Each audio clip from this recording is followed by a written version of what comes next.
Ma'am सबसे पहले आप अपने स्पेशलाइजेशन और एक्सपीरियंस के बारे में बताइए मैम।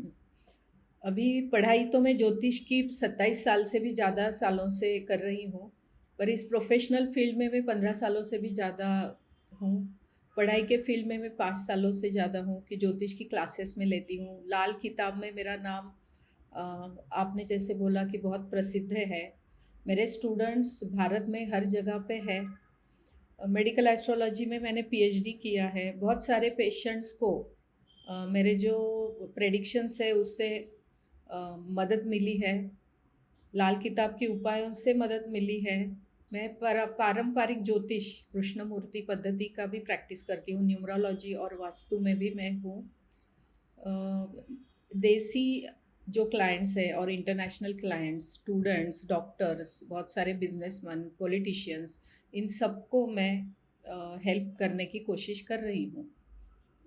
ओके मैम, ज्योतिष का हमारे जीवन में एक महत्वपूर्ण भूमिका होती है। मैं आपसे जानना चाहता हूं कि किस तरह ज्योतिष हमारे जीवन के लिए महत्वपूर्ण है, क्यों जरूरी है ज्योतिष हमारे जीवन के लिए। सर अभी देखिए कि 30% हमारा प्रारब्ध होता है, 30% हमारा कर्म होता है और 30% वास्तु का महत्व है। तो ऐसा नहीं है कि कोई योग कुंडली में है वो बदला नहीं जा सकता, तो ज्योतिष महत्वपूर्ण है ही। लाल किताब में कर्मा सिद्धांत पंडित जी ने दिया है, जो प्रणेता है लाल किताब के पंडित रूपचंद जोशी जी। तो वो बोलते हैं कि आप आपका कर्मा सुधारो, आपका नसीब बदल जाएगा। पर कुछ जैसे एक्सीडेंट्स होते हैं या कुछ बड़ी बीमारी आती है, तो ये जो कर्म है, ये कर्म या ये जो अपना प्रारब्ध है, इससे सुधारने के लिए हम जो उपाय करते हैं, तो वो उपाय अपना कर्म ही है। अच्छे कर्म करते हैं उपायों से हम, कि चलो गाय को खाना खिलाओ, निसर्ग की सेवा करो, पानी वेस्ट मत करो। ये जो सारे उपाय है लाल किताब से, उससे हम सबकी सेवा ही कर रहे हैं। जी मैम, आप क्योंकि गोवा के सीएम प्रमोद जी सावंत के द्वारा स्टार ऑफ लाल किताब के लिए अवार्डेड है, मैं आपसे जानना चाहता हूं, एक जरूरी सवाल है कि लाल किताब की ऐसी क्या खासियत है, क्या विशेषता है कि वो हमारे जीवन में महत्वपूर्ण हो जाती है। सर देखिए कि आप पारंपरिक ज्योतिष जो है वो अपनी माँ है, और लाल किताब जो है वो अपनी मौसी है। तो इसके बेस पर आधारित ही लाल किताब है। उसका जो पहला पार्ट है वो पारंपरिक कुंडली पे आधारित है, और जो दूसरा पार्ट है वो हस्तरेखा पे आधारित है।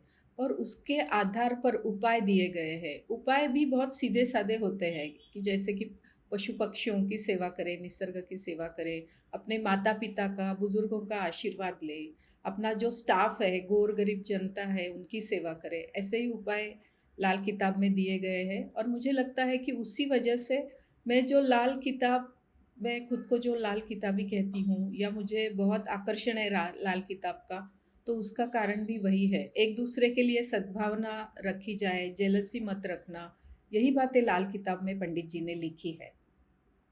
ओके मैम, एक बड़ा जरूरी सवाल है, क्योंकि आप लाल किताब स्पेशलिस्ट हैं, वैदिक एस्ट्रोलॉजी का भी आपको ज्ञान है।